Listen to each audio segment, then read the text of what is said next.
اچھا بھائی، کیا والد کا حج اولاد کے لیے کافی ہے؟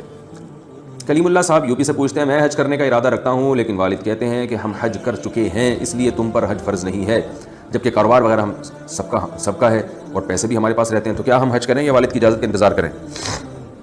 دیکھیں، پہلی بات تو یہ ہے کہ والد صاحب کا حج اولاد کے لیے کافی نہیں ہے. حج ہر ایک پر الگ سے لازم ہوتا ہے. آپ پر حج جب لازم ہوگا جب آپ میں استطاعت بھی ہو. یہ جو آپ نے کہا کہ کاروبار تو ہمارا ہے، تو ہمارے کا مطلب کیا ہے؟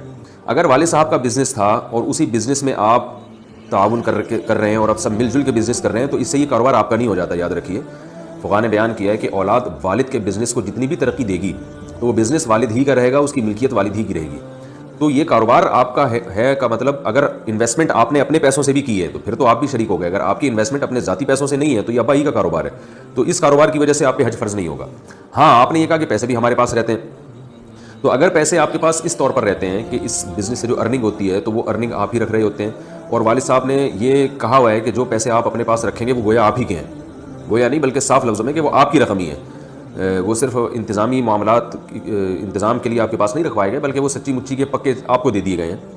تو پھر وہ آپ ان پیسوں کے مالک ہیں. پھر دیکھا جائے گا کہ ایام حج، یعنی حج کی جب درخواستیں جاری ہوتی ہیں، ایام حج نہیں بلکہ وہ ایام جن میں حج کی درخواستیں جاری ہیں، تو ان دنوں میں اگر آپ کے پاس اتنی بڑی رقم جمع ہو گئی جس سے حج کرنا ممکن ہے تو پھر آپ پہ حج فرض ہو جائے گا. لیکن اگر وہ پیسے آپ کے پاس ویسے ہی رہتے ہیں کیونکہ کاروبار میں آپ تعاون کر رہے ہیں والد کے پاس، تو والد صاحب نے کہا ہوا ہے کہ ٹھیک ہے بھائی، جو ارننگ آ رہی ہے رکھتے رہو، پھر ہم مشترکہ حساب کرتے رہیں گے، تو یہ پھر امانت ہے آپ کے پاس، اس سے آپ پر حج فرض نہیں ہوگا. اور جب آپ پہ حج فرض ہو جائے تو پھر اس میں والد صاحب کی اجازت ضروری نہیں ہے. ہاں، اگر جانے میں والد صاحب کو نقصان کا اندیشہ ہو، ان کو خدمت کی ضرورت ہے، بوڑھے ہو گئے ہیں، تو پھر ان کی اجازت ضروری ہے.